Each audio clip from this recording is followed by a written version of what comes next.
Yeah, along so with, the ability to address the four skills, along with vocabulary yes. and pronunciation and grammar, which are the Hmm. three sort of language elements, Yes. and how we can teach all of those things in some kind of an integrated fashion. And that's not that we wouldn't on occasion teach them in an isolated fashion, but I think we need to remember that it's really important when we're teaching reading, for example, to also talk about listening, or to, when we're talking about listening, to also talk about pronunciation, or Hmm. when we're talking about reading again, to look at the grammar that's underlying the reading passage that we're having the students. And so that's a challenge for teachers to learn how to do that. Um, and yeah, the integration of skills, I think, is really important in most modern methodology. So Hmm. that would be another really important element of a methods class, and getting the students when they're doing lesson planning to figure out how can I integrate. And it's not that you need to integrate all of these all at once, but you know, Exactly. if I'm, if it's a reading lesson, what other skills might I address in the reading lesson? Hmm. And if it's a listening lesson, what other skills could I address in the listening lesson? Um, and we all know that, certain skills get sort of forgotten, or, you know, pronunciation is one that teachers say, well, I'd love to teach pronunciation, but I just don't have enough time because I'm too busy teaching vocabulary and grammar. And, so figuring out maybe just a 3-minute thing that I can add in when I'm talking about grammar and I'm talking about past tense endings. Can I talk about pronunciation of the past tense endings? That's really important. Um, and I think, again, that's where experience comes in, but when we're talking about novice teachers, that's what they lack. So getting them Yes. to realize that, how can I do this? That's very important. How to actually put all of them together or a couple of them. Hmm. Because Hmm. they just believe that there's certain skills that are really important. And this is something that actually comes to my mind right now. One of the part of my experience as a teacher in a kindergarten. Something like that actually happened because I remember that the principal of a school was actually telling us that, okay, it's time. I mean, I don't want all the teachers to teach how to read. I just want the teachers to teach speaking. That's it. That's all I want. So it was quite Hmm. frustrating. I mean, because you Yeah, of cannot actually course. manage to teach only one skill, but leaving the other ones behind. I mean, there are more than one skill that you always teach combined. Yeah. Well, I think that's really telling and important for us to realize, that, you know, learners need all of these skills, and teachers need to address all of these skills, but not all at once. And, I think teachers can very, very often become overwhelmed by the task of addressing all of these skills if they don't plan for it in advance, and if they don't think about how can I integrate the skills. Definitely. So that was sort of our next topic.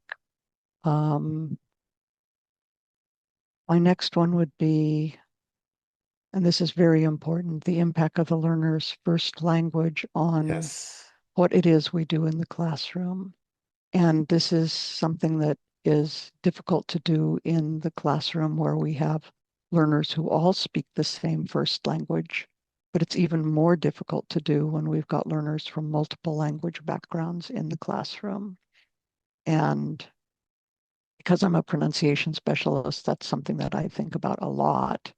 But it's also true for grammar, it's true for vocabulary, it's true for just about all of the skills that we teach, and understanding why learners are having difficulties why they're not able to pronounce a particular sound, or why the grammatical structures that they're producing are not target-like, because they come from a language where the syntax is completely different. Mhm. Um, so I think that's a really important thing to let them understand, and maybe that could be a possible project in the methods class to look at a particular language group and to talk about why um, vocabulary is difficult for learners from that background, or why grammar is difficult for learners from that background, or why pronunciation is difficult for learners from that background. I think that's something I've never actually done, but I think it could be a very useful project in the methods class. Um, Definitely. yeah. Um, there's a wonderful, wonderful book from Oxford University Press. It's called Learner English by Swan and Smith. And it doesn't cover all languages, but it covers a lot of the common language groups that we have in our classroom. And it talks about the challenges that learners from a Thai language background, or from a French Exactly. language background, or a German language Mandarin. background, Mandarin, yeah. And I think that can be very, very eye-opening for teachers. So that's one of the books that I recommend a lot for my teachers. And I'm amazed that teachers don't know about that book in conferences when I mention it. But I think that's something that should be on every teacher's bookshelf. So I'll put out a little PR for that book. Note. Little note. Yeah. Okay. Um, next one might be an awareness of the various Englishes that exist today. We're talking about global English, and the fact that we no longer are prescribing in our classroom that learners acquire RP English, or standard American English, Exactly. or Australian English, but that we need to realize that when we're teaching in certain environments, Filipino English might be the target that we're aiming for. So I think that we're much, much more aware today of the variations, and how important it is for our learners to be able to understand and have a sort of more intimate knowledge of the different Englishes that exist. And if we're teaching in a particular environment that's not a L1 environment, what is the English that we're aiming to teach our learners? I'll tell you a little story why this is important to me. When I started teaching, and remember I told you that I went to Germany because I learned that they were looking for English language resource teachers, native speaker resource teachers back in those days. That was still an okay thing to to talk about. Um, when I arrived at this small North German school, Yeah. the teachers were kind of horrified. It's like, oh my God, she speaks really bad English. It's not British English. Oh, No, I don't speak British English. You guys just got somebody from California. I speak California English, and there's no way that I'm going to transform myself overnight into a British English speaker. exactly. And then the second resource teacher arrived, and the second resource teacher was from the Bronx. Ooh. Oh my God, this is horrible English, according to the German teachers. Of course. No, we can't have this guy in the classroom. And then the third resource teacher, there were three of us. Third research source teacher appeared, and she was British English speaker. Oh, great, we've got a British English speaker. But she was from Manchester. And they said, oh my God, her vowels are all wrong. So in the end, they decided that I was the best of the three, or the worst of the three. The best of the three, what do you say there? The evils, right? And it was hilarious because, of course, the students were thrilled that they had an American English, well, two American English speakers. Um, and I've learned, that this is something that we need to be very aware of today. And I think the more we can have people from different backgrounds, different parts of the world that are considered to be native English speakers or at least multilingual speakers of English, I think that's very, very important. So Yeah. And what's your point of view now that we're talking about this? What's your point of view about this nativism versus non-nativism? Because right now yeah, it's pretty much of a war, let's say, because it's a huge war. Yeah, yes, right now it's like, oh no, I'm not a native speaker, so that means you can't teach. You cannot be a yeah, good teacher. So what are yeah. your thoughts about that? Well, my thoughts are, of course, that anybody can be a good English teacher, and in many cases, I think that non-native speakers of English, quote unquote, non-native speakers of English, multilingual speakers of English, let's call them, can Yes. be more effective teachers than the native speaker teachers because they're so attuned to the needs of the students that they're working with. I have a webinar that I did for TESOL where I talk about the fact that non-native speaker teachers may be better teachers than native speaker teachers, especially in the teaching of pronunciation, because they've Mhm. overcome so many hurdles and they can tell the students how to do it. Whereas the native speaker teacher may be totally clueless as to, why these learners are stumbling with certain sounds and having difficulties. So Mhm. I'm a strong advocate of the fact that anybody can be an effective English language teacher. But of course, they need to have fluency, they need to have awareness, all the things that we're talking about here, they need to have, Mhm. you know, all of that is important. It needs to be a really well prepared teacher. I mean, Yeah, it has to be a yeah, teacher prepared, studied, basically. That's what a teacher needs. yeah. That's all it is. Yeah, I mean, as long as they've got adequate preparation and motivation to be the best teacher they can in the classroom, because that's important exactly. too. Need to be caring and nurturing and all of those things. But that Yes, has nothing to do with their native or non-native speaker status. That's a whole different ball of wax, as we say, right? exactly. Yeah. Um, what was next on my list? Let's see. Um, yeah, Diverse backgrounds. diverse backgrounds. So diverse backgrounds, diverse learning styles. Um, and we're now very aware of the fact that we have neurodiverse learners in our classroom. How do we Yes. address their needs? That's I mentioned that the publisher had particular chapters that they thought we should include in our latest methodology volumes, and that's one of the chapters that they asked us to include was the one on neurodiverse learners. So I think that awareness of learning styles um, and learning styles to some degree also often correlate with the language background. So we've got the, very silent, studious, you know, students from certain language backgrounds who are afraid to open their mouths and make a mistake because of the methodologies that they've studied under. And then we've got those learners who just shout out whatever they want Yeah. and maybe not in a target-like fashion, but they're very enthusiastic. And when we're teaching multilingual groups, we may have all of those types of learners. How do we deal with that? How do we get the quieter students to also participate?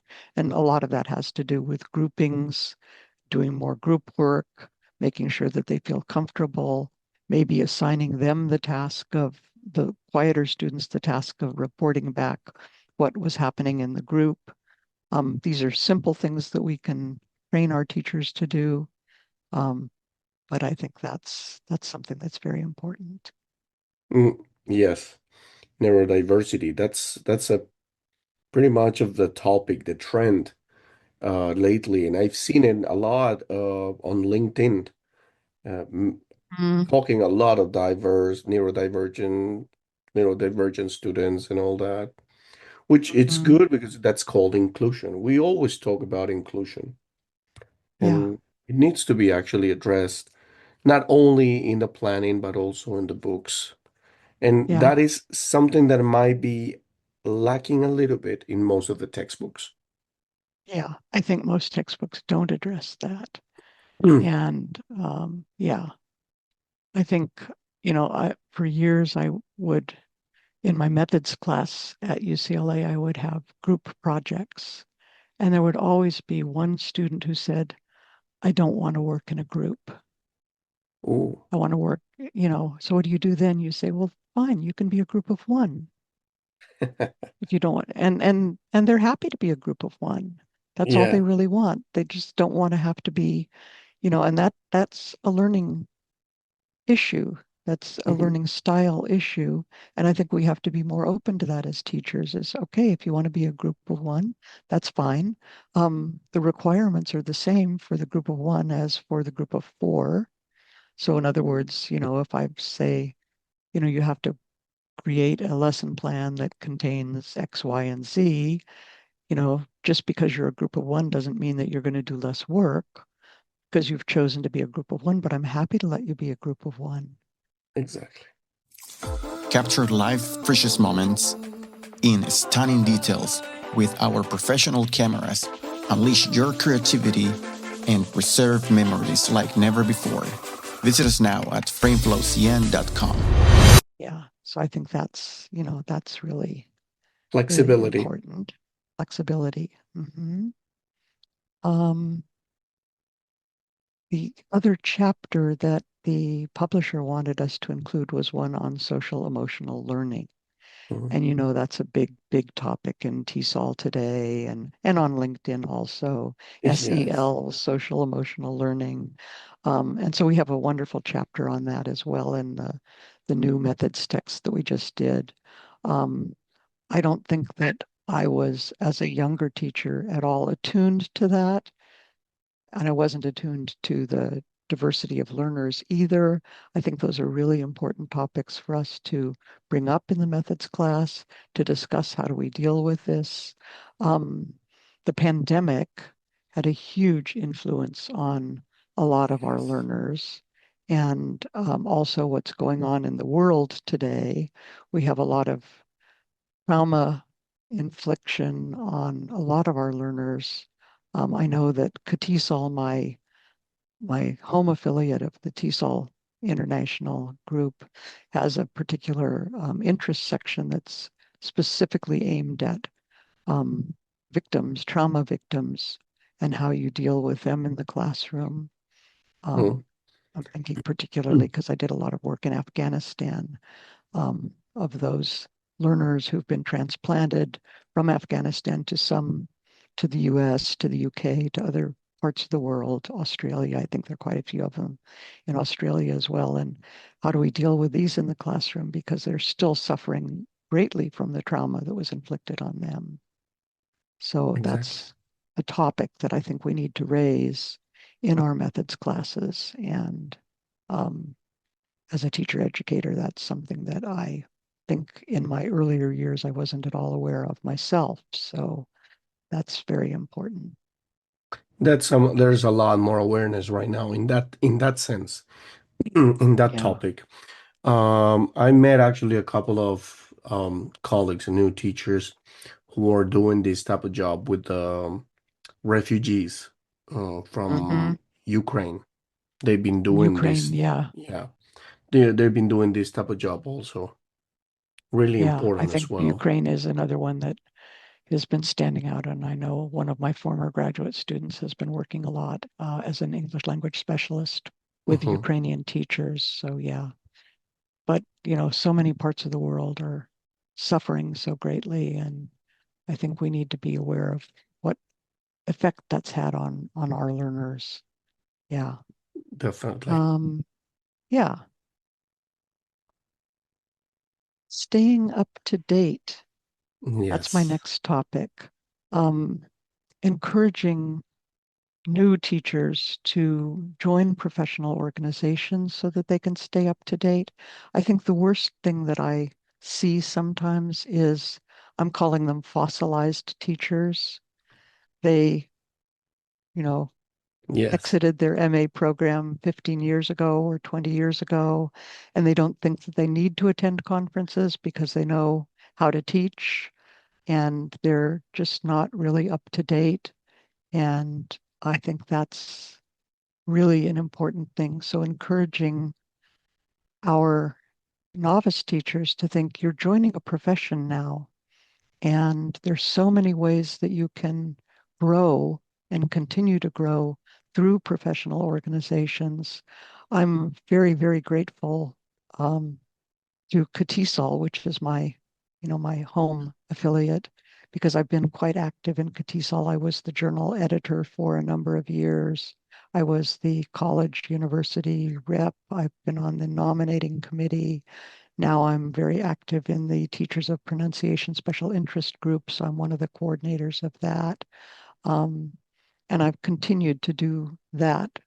I've also been somewhat active in AAAL and in TESOL as mhm, well, but more with my home affiliate because I feel that that's where my home is. Um, I really want to encourage young teachers to join these organizations and to think about how they can help them continue to grow and to be mentored by other teachers in the field, and then eventually to mentor younger teachers like they are currently. definitely. Yeah, and I couldn't agree more with you because one of the biggest problems that we sometimes face as teachers is that some of us have a little bit of an ego, you know? I already know. Ye- Why would I just go and attend a Yeah. seminar or a conference? I don't need it. Sometimes we Mhm. got that those egocentristic teachers, the ego comes out.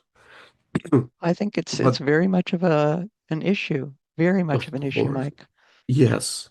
Yeah. And And pitifully, that's what happened. I'm guilty of it too. I'm guilty of it too. I don't, when I go to conferences, I don't go to enough sessions.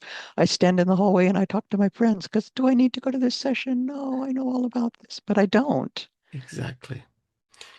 So when you So come that to this ego issue, career, yes, when you come to this career, and this is something that I'm an advocate for this, because I believe a teacher is is the teacher's profession is just like a doctor's profession. You will never stop learning. You gotta absolutely. keep you gotta keep reading every month. Why not? Attend sessions. There's always something new that comes out. Now that with the AI and all this. Oh my gosh, I'm never going to catch up with that. But yeah, very, very important for us to Yeah, do that, to know what's going on and to stay up to date. And there's so many ways that we can do it. And also, think of yourself as somebody who can contribute to the field. You can be a textbook author, you can be a teacher educator, you can yes. be, some kind of a mentor.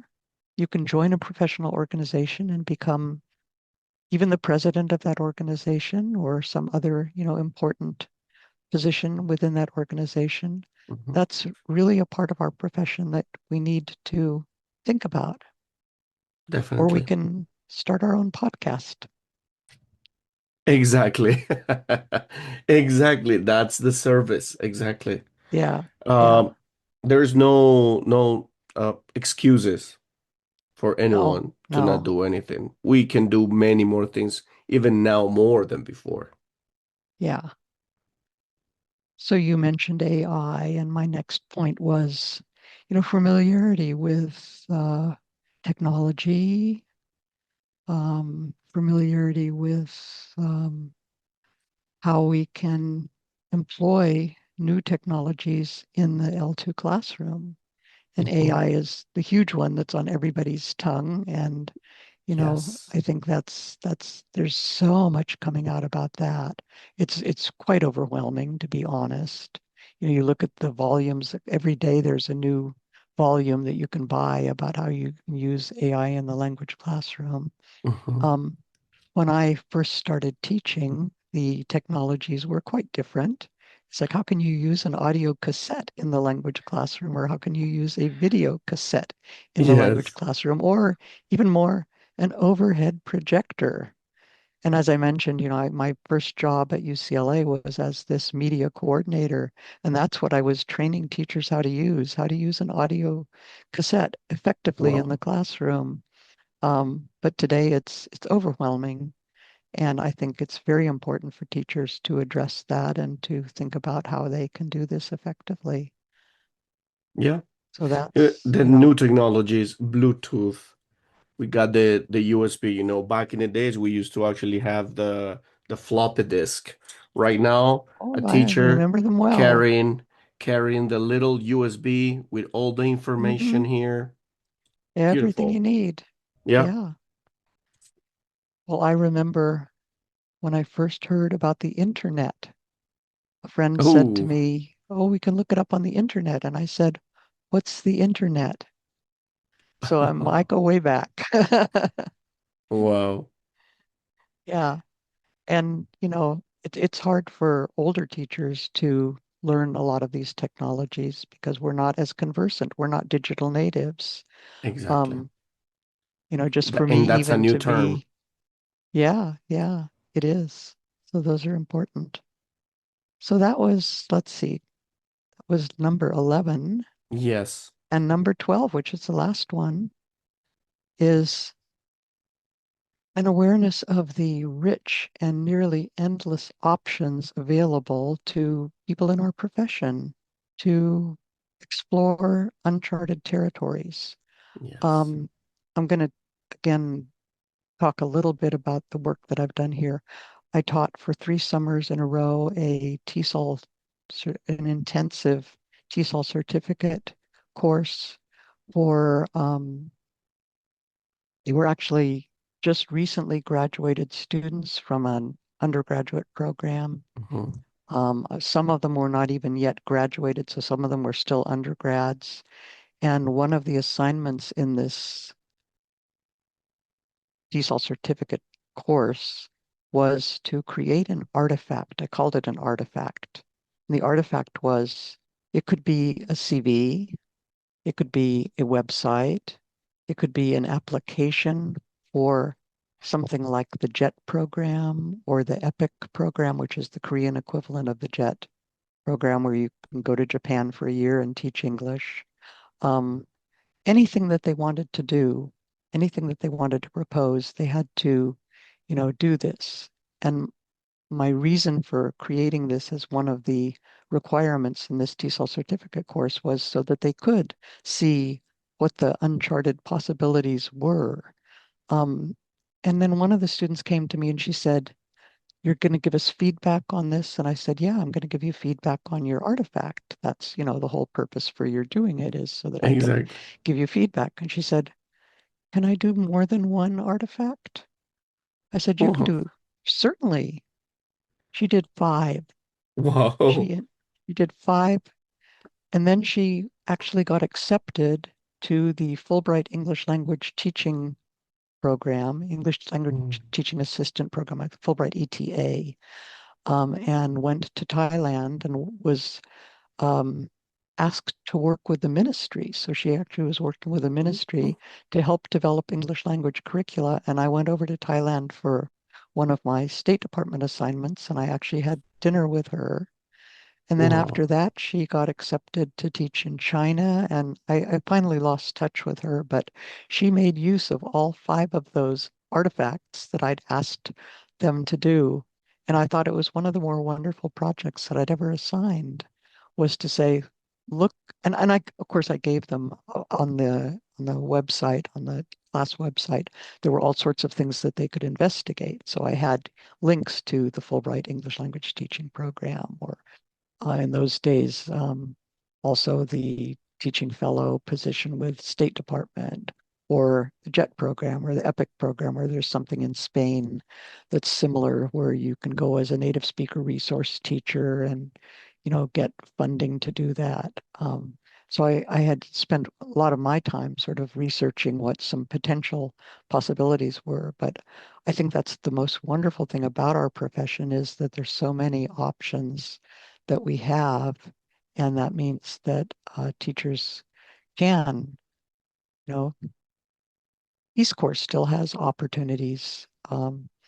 That's one of my bigger regrets is that when I first graduated from undergrad, Peace Corps Mhm. was just coming out, and many of my friends have done Peace Corps experiences. I never did. I think it would have been a wonderful way to grow and learn. So I really encourage teachers to do these kinds of things. And I'm happy to see, when teachers avail themselves of these opportunities.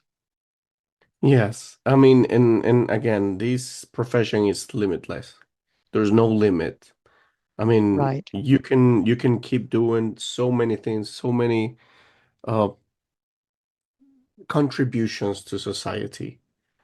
And not Uh, just at the beginning of your career, but at the end of your career as well. I had a yeah. mentor teacher that I'd been using in my practicum who retired from LA adult school teaching. And he said, I'm having a little trouble making ends meet financially, and I'm thinking that maybe I should take on an additional job. Do you have any suggestions for me? And I said, have you thought about being an English teaching fellow? And he said, I don't know what you're talking about. So I said, well, here's what I'm talking about, and here's the application process. And he applied to the fellow position. He got accepted, and he was placed in Kyrgyzstan, Mhm. which is a gorgeous country. It's the Switzerland of the stands. Um, Beautiful, mountains every place. And his project was to create football teams and teach American football. He actually ended up writing a book about it, which is called Footballology. And he had a marvelous, marvelous time. And, that was the last thing on his mind, that he thought he was going to be able to go abroad after having taught for probably 30 years in the LA adult school and do something completely different, but using his background and using his pedagogical skills, but also using his interest in American football and bringing it to Kyrgyzstan. So I think those are the kinds of stories that, Exactly. you know, yeah. They really motivate. Yeah. Donna, it's been what a pleasure has been actually talking to you and listening to all what you have shared today. And I really hope this reaches as many novice teachers as possible, and we can actually attract more because we need more Well, teachers. I appreciate your invitation, Mike. It was wonderful to talk with you.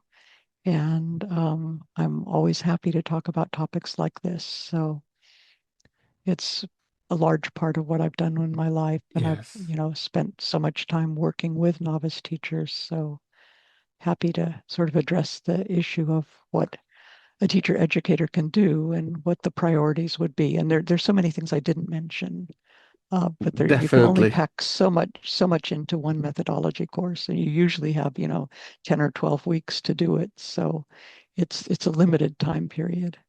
So I hope I Yes, touched on the more important aspects.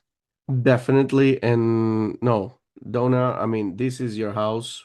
Whenever you would like to come and share a little bit more, please, I'll let you welcome. know, Mike. I'll let you Yes, know. Yeah. there are But thanks for the invitation. many people who would like to keep learning because not everybody Yeah. actually have access. So this is the little window that can help these novice, new teachers or experienced teachers to, get in touch with new methodologies or get in touch with other uh professionals and learn a little bit more. So you're more than welcome here Thank anytime. you. Thank you so much. Thank you, Donna, and well, I'll see you soon then. Okay. Bye.